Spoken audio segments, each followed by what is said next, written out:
ঘুরতে আর কি একটা শহর উদ্বোধনে। সেখানে যাওয়ার পরে আমাকে কিছু লোকজন প্রশ্ন করেছিল যে আপনাদের দেশে সবচেয়ে বড় দুটো রাজনৈতিক দল আছে, একটা বিএনপি, একটা আওয়ামী লীগ। আপনি কি তাদের মাঝারে কোনো টাইমে গিয়েছিলেন, কি তাদের অবস্থানে কোনো গিয়েছিলেন? আমি তাদেরকে বলেছিলাম আমি শহীদ জিয়াউর রহমানের মাজারে গিয়েছিলাম, তার কবরস্থানে গিয়েছিলাম আর কি। জাতির জনক বঙ্গবন্ধুর মাজারে আমি কোনো যাইনি। এটা আমার জন্য আজকে লজ্জাজনক, যখন আর প্রশ্ন করেছে আমি এখানে আসিনি।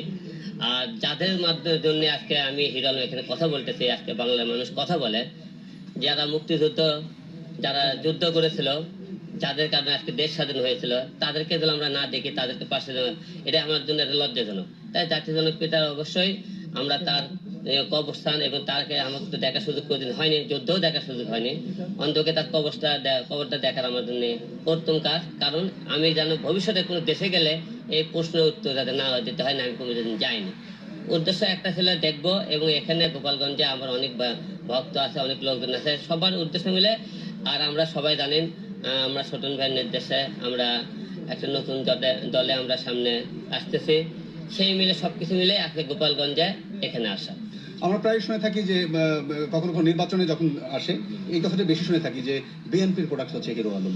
এই বিষয়টি আপনি কিভাবে দেখেন? এখন শুনেন, যখন যে দল আপনি আসে তখন সেই দলে মনে করে, আপনি এখনই মনে করেন বিএনপির হয়ে কথা বলেন, আওয়ামী লীগের লোক মনে করবে সে আলাদা আওয়ামী লীগের লোক, বিএনপির হয়ে কথা বললে মনে করবে সে আওয়ামী লীগের লোক। এক একজন মুখে যার দলের কথা। এই যে আজকে আমি এখানে এসেছে 52% লোক মনে করতে থেকে হিরো আলম মনে হয় আওয়ামী লীগে যোগ দিয়েছে, এই জন্য আজকে বঙ্গবন্ধু মাজারে এসেছে। আমি কিন্তু আওয়ামী লীগে যোগ দিইনি, আমি কিন্তু বিএনপিতেও যোগ দিইনি। আপনি কেউ বলতে পারবেন না হিরো আলম আওয়ামী লীগে যোগ দিয়েছে, হিরো আলম বিএনপিতে যোগ দিয়েছে। এখন আপনারা এই জায়গাতে আসার যদি আপনি মনে করেন যোগ দিয়েছে, এটা ভুল ধারণা হবে। কারণ আমরা মুক্তিযুদ্ধ যোদ্ধা একটা সংগঠন, সেই সংগঠনের উদ্যোগে আমরা এখানে এসেছি। এবং এখানে আমার একটু আগে বললাম যে সবাই যে প্রশ্ন করেছিল আমি জাতির জনক মাজার তার কবরস্থানে গিয়েছিলাম কিনা, এটা আমরা কি এই প্রশ্নের করে যাতে আমরা কেউ লজ্জাতে না দিতে পারে, এই যে সবকিছু লেখেন। একজন হিরো আলম একদম মানে গলি থেকে, রুট লেভেল থেকে, মানুষের মাঝ থেকে উঠে আসা হিমালয়ের মতো একজন মানুষ, যিনি আমি একটু